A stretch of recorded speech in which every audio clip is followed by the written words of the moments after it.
Hello,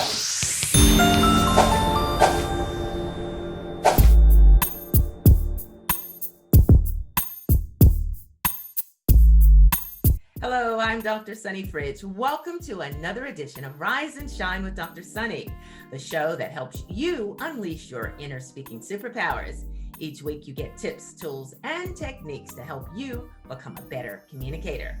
On this special edition of Rise and Shine, we're shining the spotlight on an award-winning journalist who is celebrating a milestone as host and managing editor of a daily digital show. Plus, I'll show you how to share your message with confidence and ease when you attend my free monthly Speak and Shine workshop. Stay tuned for the details at the end of this show. If you're watching on YouTube or Facebook, share in the comments below where you're watching from. If you're listening by podcast, subscribe so you never miss a show.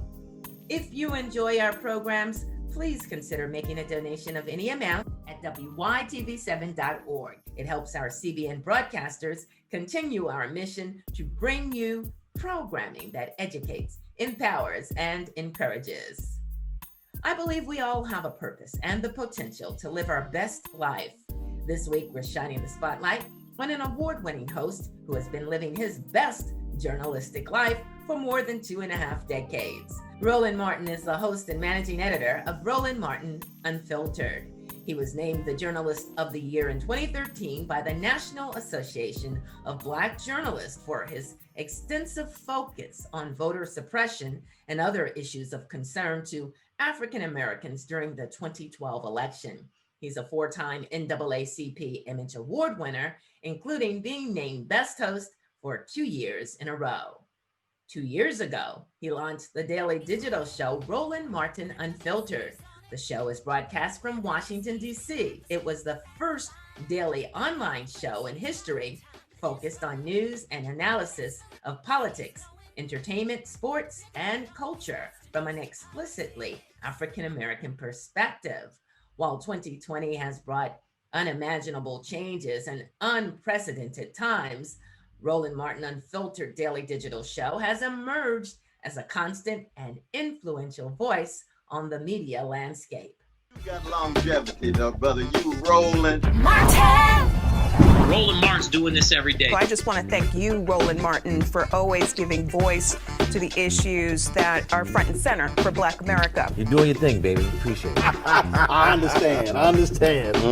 Get down with it. I want, first of all, salute you, Roland, because you have been a soldier in this war before the fight, before the rest of these so-called woke people have wakened. Well, thank you so much, and I'm so pleased you invited me to be on today, and I appreciate you so very much. I want to thank you for, being such a conscientious witness for so much of the things that happen in our community. Deep gratitude for you having me on here and just for being a friend. I can't commend you enough about this platform that you've created for us to be able to share who we are, what we're doing in the world, and the impact that we're having. Whoa, you've grown this thing. You're going to hit 600,000 subscribers on YouTube.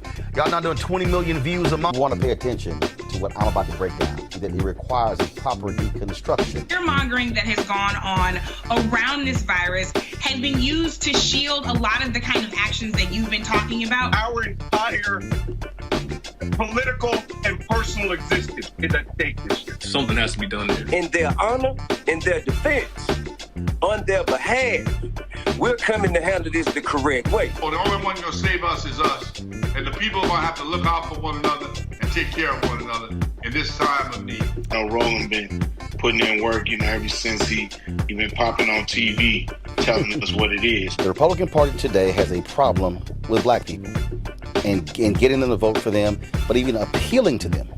I agree. Roland, this is one of those moments where the people deserve their government to work. What I'm saying to folk and what you're saying is have an agenda, push on that agenda, turn out, and then let folk know you're making a commitment both at the polls and beyond the polls. We're the ones that you need on the inside and along your side as you're trying to go and be the president. I mean, you can't win without us. Listen, I'm a big fan, brother. I love you so much. We need you. Keep up the fight, bro. And even get to see Roland Martin, man. All right, man, we'll have fun. All right, Roland, love you, baby. All right, then. You've taught me a lot. I am super grateful. There's so many other ways to represent Black culture, Black community in the media and do it in a powerful way. And you're a living example of that. We got you. God bless. You know, Roland, you're mine forevermore. You're a good friend. Thanks. We'll make it happen. Vice President Biden, thanks a lot. Great to be with you, Roland. Thank you so much. And I appreciate you, Roland, parsing your words, because I see folks online saying the federal government is failing us. No, Donald Trump is failing you.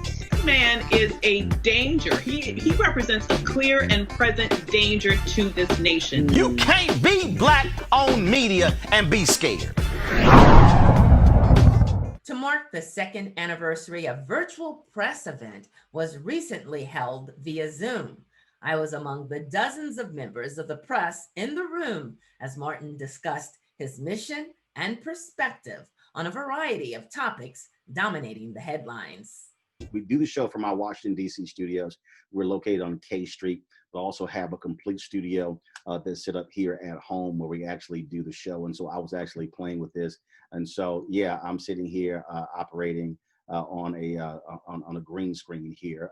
And one of the reasons why I wanted to sort of let you know that, because it gives an indication of some of the stuff that we've been able to do over the last 2 years. A lot of times when you look at what people are doing right now, all these television networks, they're actually having people do their shows from home.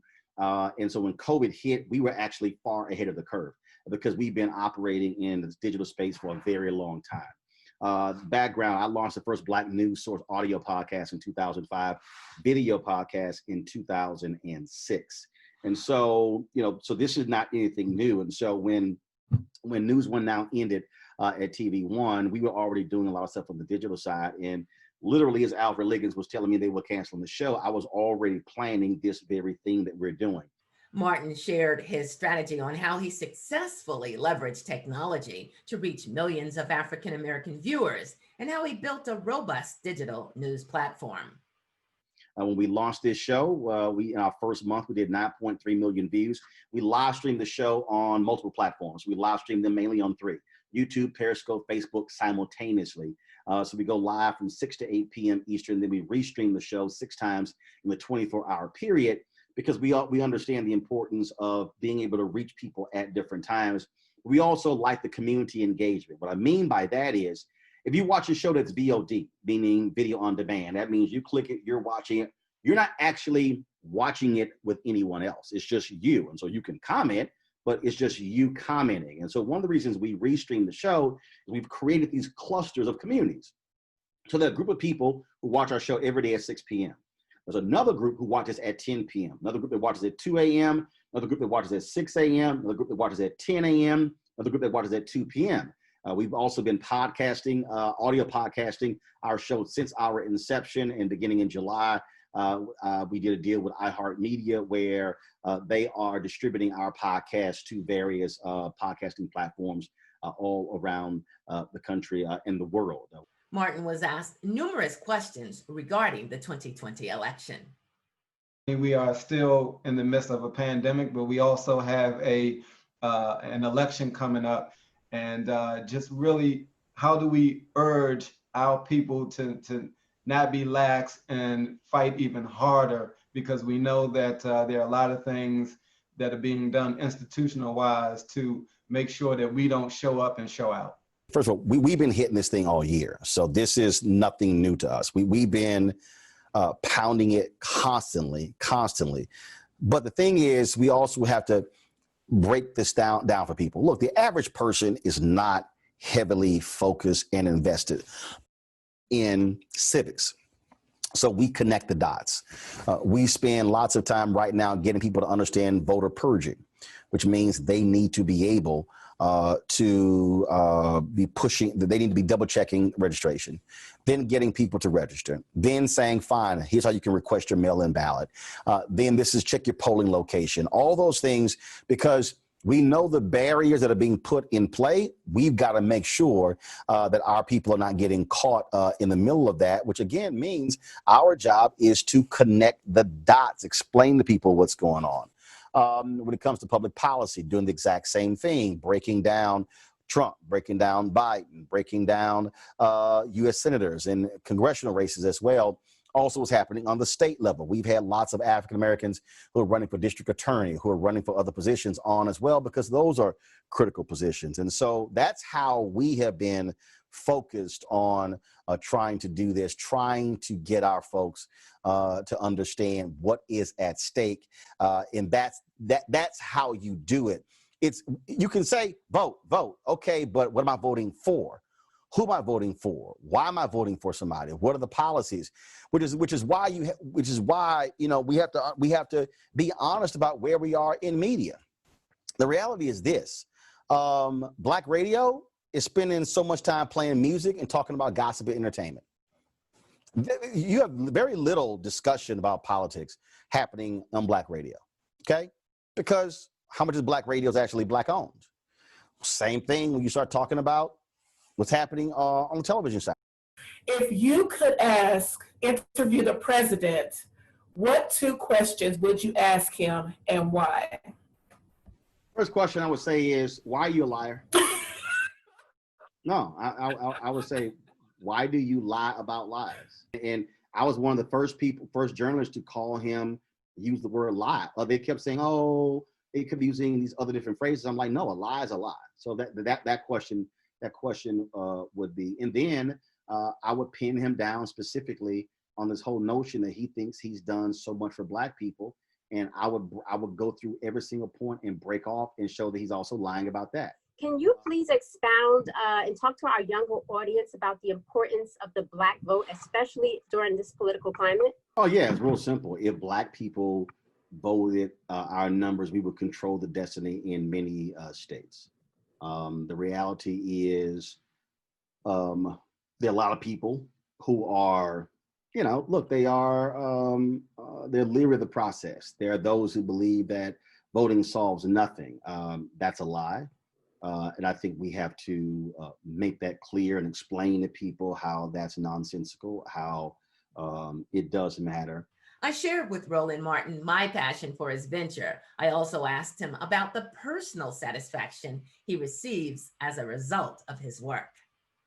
Everybody seems to have asked the questions, whether it's technology, which I love as a journalism educator. I was speaking my language with the ATM Mini and all of that. But my question is, with all the impact that you do, what brings you joy and what makes you smile? When somebody literally, I got a text message the other day, a brother said, man, I watch your show. He's a pastor out of Houston. He said, I watch your show every day.